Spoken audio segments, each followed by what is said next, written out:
En arrivant chez Microsoft, je me disais, bon, ben voilà, j'ai connu les grosses boîtes américaines, on va retomber dans le même...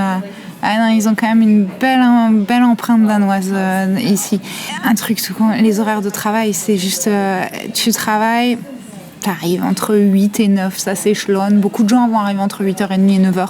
Généralement, les gens déposent les enfants à l'école à 8h. Et puis, le temps de faire le trajet, voilà, t'es là en fonction de où t'habites. Et à 4h, 4h30 grand maximum, il n'y a plus personne dans les locaux.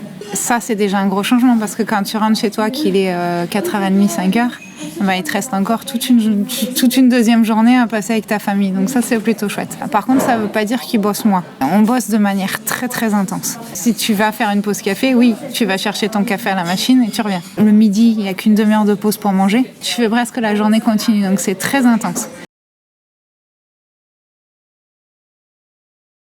Ce que je préfère, c'est surtout la flexibilité que tu as.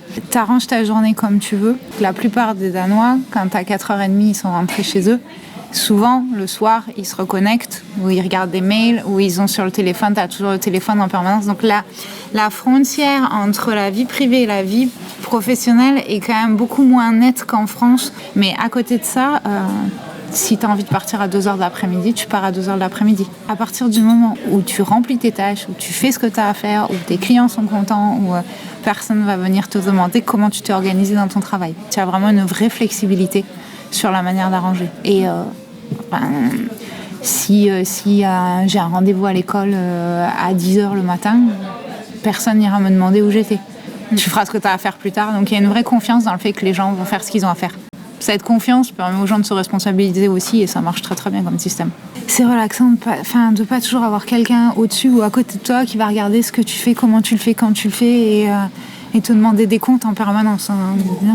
Tu m'as demandé quelque chose, ça va être fait, oui c'est bon, je t'ai dit que je le ferai pour vendredi. Me demande pas tous les jours si je serai prête vendredi. C'est relaxant, ouais.